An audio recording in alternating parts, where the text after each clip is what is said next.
என் அன்பு தோழமை உறவுகளே, இயேசுவை பயன்படுத்துவதற்கும் இயேசுவினுடைய பெயரை பயன்படுத்துவதற்கும் நிறைய வித்தியாசங்கள் இருக்கின்றன. இயேசுவை பயன்படுத்துதல் என்பது அவர் வாழ்ந்த வாழ்க்கையை வாழ்ந்து காட்டி இயேசுவை பிற மக்களுக்கு அளிப்பது.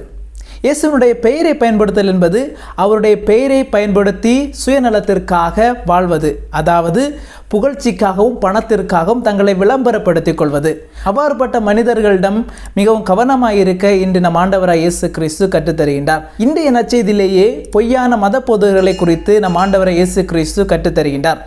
அதாவது இந்த பொய்யான மத போதகர்கள் ஆண்டவராய் இயேசுவினுடைய பெயரை வைத்து கொண்டு தங்களை விளம்பரப்படுத்தி பணம் சம்பாதிக்கவும் புகழ்ச்சியை சம்பாதிக்கவும் வாழ்ந்து வருகிறார்கள்.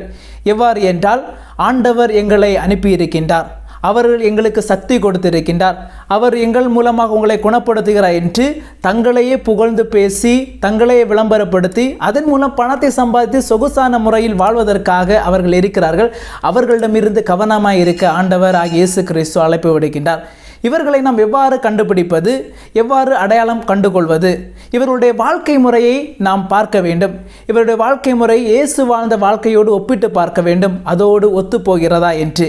இரண்டாவதாக, அவருடைய செயல்முறைகள், அவருடைய வார்த்தைகளை நாம் கவனிக்க வேண்டும். அந்த வார்த்தைகளும் இந்த செயல்முறைகளும் பிரிவினையை உண்டாக்கின்றனவா, இல்லது சகோதரத்தை உருவாக்குகின்றனவா, இல்லது அவர்களுடைய வேற்றுமை உருவாக்குகின்றனவா, அல்லது ஒற்றுமை ஏற்படுத்துகிறதா என்பதை பார்க்க வேண்டும். அவ்வாறு வேற்றுமையை ஏற்படுத்தினால், பிரிவினை ஏற்படுத்தினால் அவர்கள் பொய்யான மத போதகர்களாக இருக்கிறார்கள். எனவே உண்மையான மத போதகர்கள் கடவுளுக்கும் மனிதர்களுக்கும் முக்கியத்துவம் கொடுப்பார்கள். அவர்கள் ஒருபோதுமே தன்னலத்திற்காக சுயநலத்திற்காக கடவுளையோ அல்லது மற்ற மனிதர்களையோ இயேசுவினுடைய பெயரையோ அவர்கள் பயன்படுத்தி கொள்ள மாட்டார்கள். எனவே பிரியமானவர்களே, இவ்வாறுபட்ட பொய்யான மத போதகர்களிடம் சிக்கிக்கொள்ளாமல் கவனமாயிருக்க நம் ஆண்டவராய் இயேசு கிறிஸ்து அழைக்கின்றார். அவர் காட்டிய வழியிலேயே நாம் பின்பற்றி நடப்போம். கடவுள் நம்மை நிறைவாக ஆசீர்வதிப்பார். ஆமீன்.